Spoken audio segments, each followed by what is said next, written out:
첫 번째, 밀가루는 소화가 잘 되지 않는다. 두 번째, 밀가루 글루텐은 제거해서 먹는 것이 좋다. 세 번째, 밀가루의 성질은 따뜻하다. 네 번째, 밀가루는 대사증후군의 원인이 될 수 있다. 다섯 번째, 밀가루는 독이 있다. 여섯 번째, 밀가루는 모든 체질에 잘 맞는다. 안녕하세요, 한동아의 생생별곡입니다. 오늘 주제는 밀가루, 먹어야 할까 말아야 할까, 그 오해와 진실입니다. 그 정확한 내용을 한번 살펴보겠습니다. 첫 번째, 밀가루는 소화가 잘 되지 않는다. 정답은 세모입니다. 밀가루를 먹지 말라고 하는 이유 중에 하나는 소화가 잘 안 되기 때문이라는 이유를 대는 경우가 있습니다. 그러나 밀가루 음식을 먹고 소화장애를 일으키는 사람들은 그렇게 많지 않습니다. 밀가루로 만들어진 빵, 피자, 국수 등을 맛있게 먹고 소화도 잘 됩니다. 간혹 짜장면을 먹고 소화가 잘 안 된다는 분들은 밀뿐만 아니라 다양한 첨가물일 수도 있습니다. 빵이나 피자도 마찬가지죠. 밀가루가 소화가 잘 안 된다고 하는 이유는 바로 밀가루 단백질인 글루텐이 일반 식물성 단백질보다 소화가 잘 안 되기 때문이지만 이것은 소화가 더디게 되는 것 뿐입니다. 그래서 밀가루 식품을 섭취하면 약간 더부룩함이 오래가기도 합니다. 밀가루는 한자어로 면이라고 했는데요. 면은 성질이 따뜻하고 맛은 달다. 중초를 도와주고 기력을 더해주며 장과 위를 튼튼하게 하고 기력이 강해지게 하며 오장을 도와준다라고 했습니다. 쉽게 말하면 밀가루는 소화기를 강하게 하면서 기운을 나게 하는 곡물이란 말입니다. 밀가루가 소화가 잘 안 된다고 하지만 아이러니하게도 밀로 만든 신국은 소화제로 사용합니다. 결론적으로 말하면 소음인과 같은 평소 위장이 약한 일부 체질을 제외하고는 밀가루는 그렇게 소화가 잘 안 되는 식품이 아닙니다. 두 번째, 밀가루 글루텐은 제거해서 먹는 것이 좋다. 정답은 X입니다.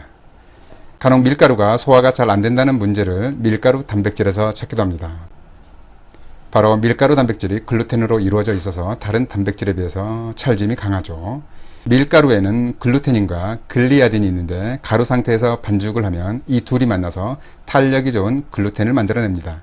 그래서 탄력이 있고 효모를 넣어 숙성을 시키면 터지지 않고 풍선처럼 잘 부풀어 오릅니다. 사실 밀가루를 먹고 소화가 안 된다면 단순 소화불량입니다.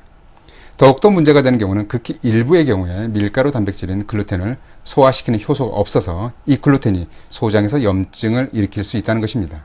이것을 셀리악병이라고 하는데요. 셀리악은 배를 의미합니다. 우리말로 하면 배앓이 정도로 해석할 수 있겠는데요. 그러나 가벼운 배앓이가 아니라 일종의 면역질환입니다. 미국인들의 경우 약 1% 정도 유병률이 있지만 우리나라의 경우는 아직까지 몇 명만 보고될 정도로 국내는 거의 없습니다. 셀렉병은 밀을 주식으로 해서 먹어왔던 서양인들에게 많은 유전병인 것입니다. 따라서 셀렉병이 아니거나 평소 심각한 소화불량이나 유장병이 아니라면 밀가루를 멀리할 필요가 없습니다. 한때 국내에서도 글루텐프리라는 식품이 많이 유통이 되었는데요. 글루텐을 마치 질병을 유발하는 안 좋은 성분처럼 인식하고 있었습니다. 그러나 위에서 말씀드렸듯이 글루텐은 독특한 식물성 단백질일 뿐입니다. 글루텐프리 식품이 마치 웰빙 식품처럼 포장되어 판매되고 있는데요. 글루텐프리 식품은 글루텐을 소화할 수 없는 사람들에게 유용한 식품일 뿐으로 일반적으로 건강한 사람들에게는 전혀 의미가 없습니다. 글루텐프리 식품의 문제는 밀가루의 글루텐이 제거되면서 상대적으로 높아진 탄수화물 함량과 다량의 당분, 나트륨이 오히려 비만과 대사증후군의 발병 가능성을 더 높일 수 있습니다.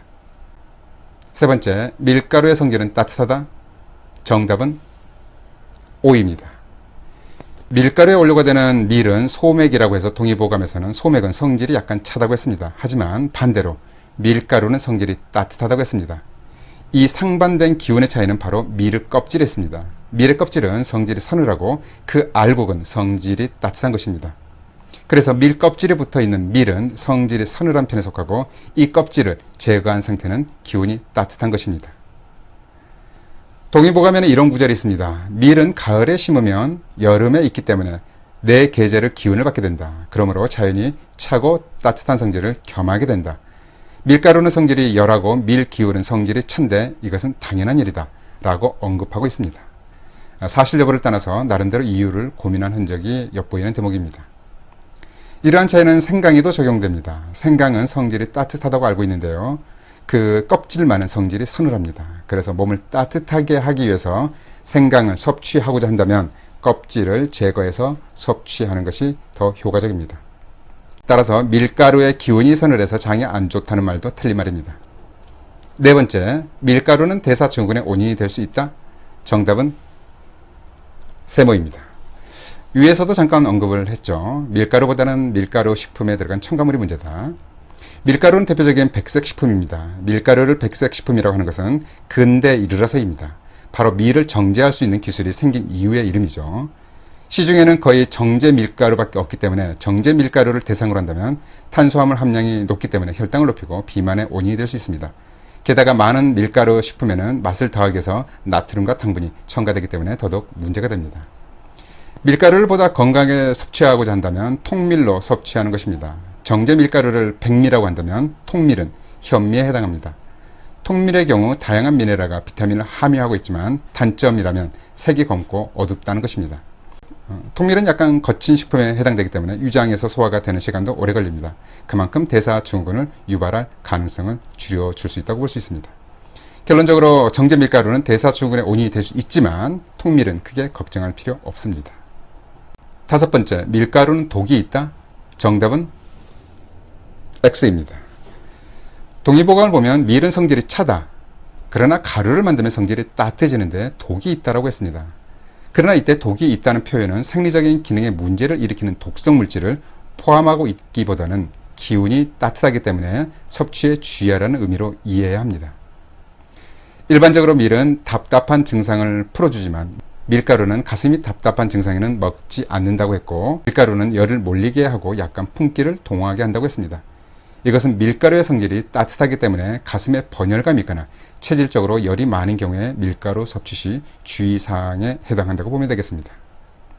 본초 강목에는 밀가루에 열독이 있는 것은 그것은 대부분 오래된 것으로 검푸른색으로 변한 것이다 라는 구절이 있습니다. 이것 또한 밀가루 자체에 독성이 있다기보다는 너무 오래돼서 묻거나 심지어 곰팡이가 피거나 상한 경우에 해당하겠습니다. 심지어 구절의 뒷부분에는 돌졸구에 밀가루를 찧어서 돌가루가 들어간 밀가루에 독이 있다라고 한 것을 보면 역시 밀가루 자체로서는 독이 있다고 한 것은 아닙니다. 여섯 번째, 밀가루는 모든 체질에 잘 맞는다? 정답은 X입니다. 모든 곡물은 체질적으로 맞는 경우가 다릅니다.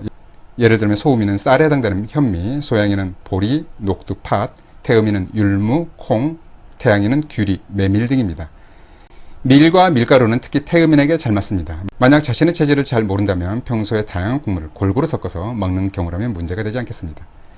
위에서 밀가루는 소화에 큰 문제를 일으키지 않는다고 했는데 소음인의 경우 체질적으로 위장 기능이 약하기 때문에 다른 식품과 마찬가지 정도로 밀가루 식품이 소화가 잘 안 될 수 있습니다. 잘 들어보셨죠? 밀가루는 가급적 통밀로 해서 적당량을 섭취한다면 건강에 별 문제가 없는 곡물일 뿐입니다. 그럼 오늘의 한동아의 생생별곡 마치겠습니다. 감사합니다.